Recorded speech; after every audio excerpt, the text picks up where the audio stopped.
Hello and welcome to How to Write Formulas in Excel. My name's Jeff, I'm glad you're here. Let's just jump right in. All right, in this short video, we're gonna talk about how to write Excel formulas, and we're gonna talk about things like values, operators, ranges, functions, stuff like that. So it's gonna be awesome. Let's go ahead and get started. Exercise 1. All right, in this warm-up exercise, we're gonna talk about values and operators. So Excel formulas begin with the equal sign. Now, the first thing we can put into a formula is a value. That could be a numeric value like 100. That's fine. We could also include a text value.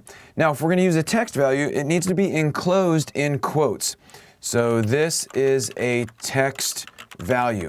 Okay, so text values are enclosed in quotes, whereas numbers are just typed in. Let's do an operator. So there are many different kinds of operators, including the 4 basic math operators: plus, minus, divide, and multiply. So if we do 100 plus 200 and enter, then it's going to return the result. We could also do equals 200 minus 100. So that's the subtraction operator, and that's very intuitive. We hit enter and we get the results. We could also do 100 divided by 2. So we'd use that slash as the division operator and hit enter. And finally, the multiplication operator is the asterisk. So it's equals 100 times 5 and enter. So those are basically values and operators. Now let's go to the next exercise. Exercise 2. Our formulas can also use range references. We can refer to an individual cell. We can refer to an entire range. We could do equals 100 plus 200, but then if we ever wanted to add some different numbers, we'd have to actually go and edit our formula. And that can be quite cumbersome.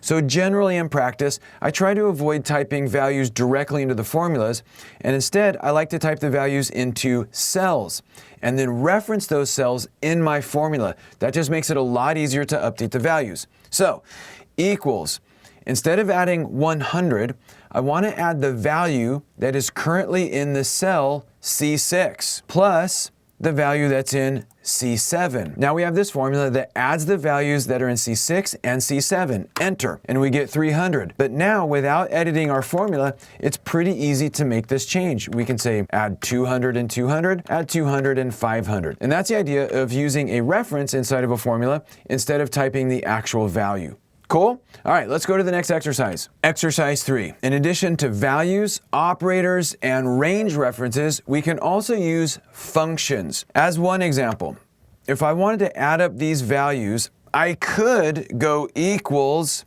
this plus this plus this plus this plus this plus this plus this plus this plus this plus this. Like that would certainly be one option. And if I hit enter, I get 5,500. So in this case, we're using the addition operator many times, and we're using a bunch of individual cell references. But what we can do instead is use a function. So let's use the sum function. Now the sum function is designed to add up the values in its arguments. What are arguments? All right, so functions have function arguments. Argument is just a fancy term. It just means give me the values that the function needs to compute its result. So in this case, what it needs to know is what are the values we want to add up.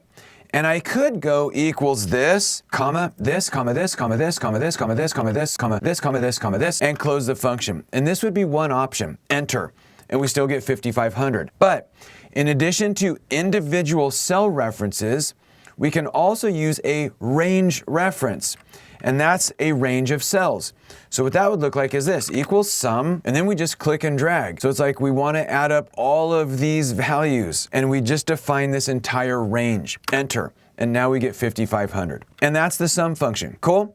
All right, now there are many functions in Excel. I think there's like over 500 different functions. For example, we could do the average of this range and we get 550. We could do the count of the number of cells in this range and it's telling us there are 10 transactions. We could find the lowest value or the minimum of this range, which is 100, and we could find the largest value within this range, and that's max. So we looked at sum, average, count, min, max, and those are 5 functions of 500 plus different functions. Now the cool thing is Excel organizes these functions. So if we're trying to learn the functions, we can head to the formulas ribbon tab. Here's this function library. So we can say, show me all the financial functions, okay? And then it's gonna give us help for how to use those. What are all the logical functions? What are all the text functions? What are all the time and date functions? Look up and reference, math and trig, and you get the idea. So this is a function library. Check them out and you can learn more about all of these really cool functions in Excel. All right, so we talked about values, numbers, and text. We talked about operators. We talked about cell references, range references, references, and we talked about functions. And those are the elements of writing an Excel formula. Thanks so much for joining me. Hopefully this helped. Have a great day. Hey Excel user,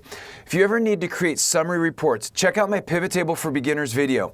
It starts at the beginning and shows how to store the data transactions in a table and then how to summarize those transactions with a pivot table report. I hope it helps unlock the incredible power of pivot tables. This video is a production of Excel University.